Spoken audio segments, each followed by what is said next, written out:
Pemirsa Dewan Pers melalui Komisi Digital dan Sustainability menggelar pelatihan produksi dan strategi konten kreatif untuk memperkuat kapasitas perusahaan pers dalam menyebarkan informasi sesuai dengan kode etik jurnalistik melalui platform YouTube di era digital. Kegiatan tersebut bertujuan untuk meningkatkan ekosistem media agar menjadi lebih adaptif dan kreatif di tengah tantangan krisis media saat ini.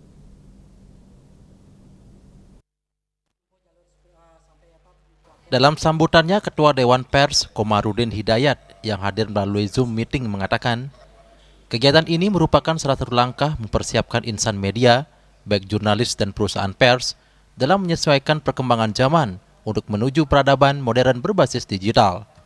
Perkembangan teknologi digital menuntut berbagai sektor melakukan adaptasi, begitu juga peran media dalam menyajikan informasi akurat dan cepat bagi masyarakat.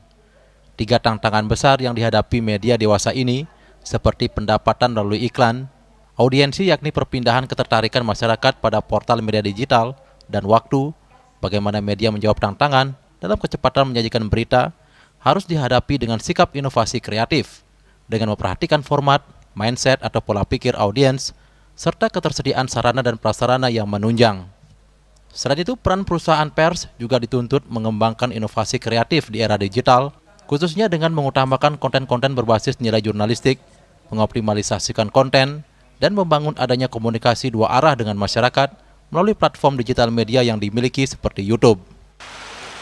Digital dan AI itu merupakan game changer yang mengubah sejarah peradaban. Dan biasanya sebuah peradaban itu berubah di awal kali atau didahului dengan adanya krisis.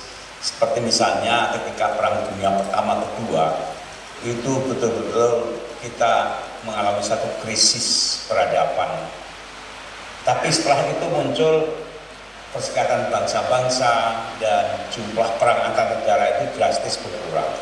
Walaupun sekarang masih terjadi di beberapa tempat, misalnya di Ukraina dan juga di Gaza, Palestina. Tapi secara umum bahwa setelah Perang Dunia Pertama Kedua itu kesadaran manusia untuk hidup damai, rukun itu sangat mencolok, dan itu satu loncatan peradaban yang diawali dengan disrupsi Perang Dunia Pertama dan Kedua. Nah, kemudian ini ada game changer baru lagi dalam sejarah, yaitu munculnya teknologi digital dan AI. Ini satu silent revolution yang dampaknya gelombangnya itu merata dunia, yang kita semua diawali dengan sikap kaget, galau, bingung, ya. Tapi lama-lama saya percaya akan mengendap dan akan mendapatkan satu pola peradaban keseimbangan yang baru, karena saya percaya bahwa proses peradaban manusia itu selalu mengarah kepada kemajuan dan kebaikan.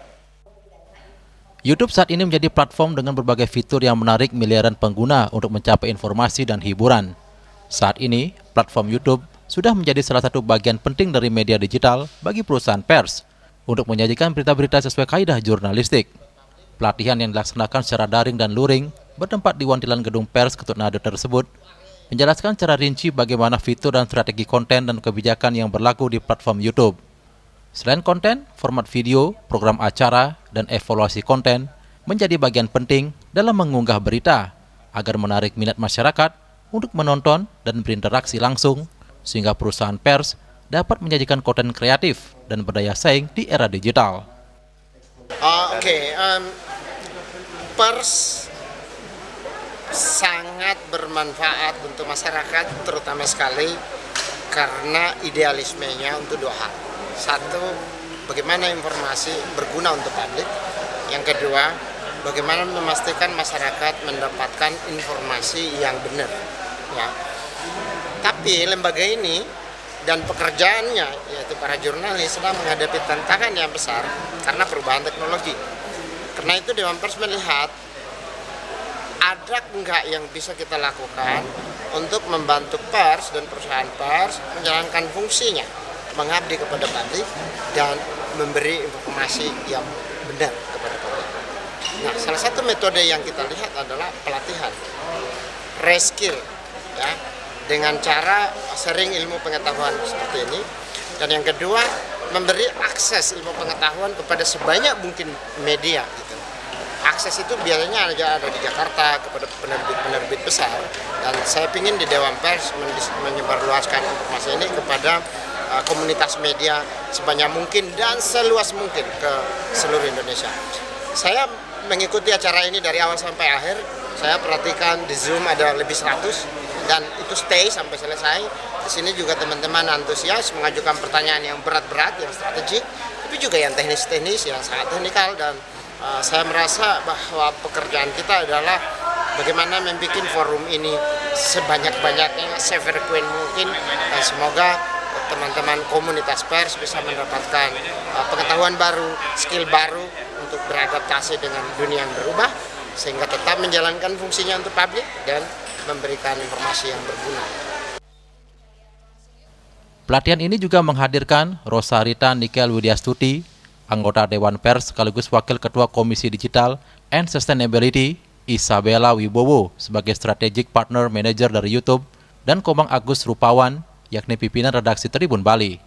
Dahlan Dahi menambahkan, setelah memberikan pelatihan konten kreatif bagi perusahaan pers, saat ini pihaknya sedang merancang program Dana Jurnalisme Indonesia sebagai wadah untuk memberikan pendampingan, dana peliputan, dan dukungan nyata bagi jurnalis dan perusahaan pers untuk meningkatkan kualitas jurnalistik di Nusantara. Juliana dan Agung Santika, Bali TV.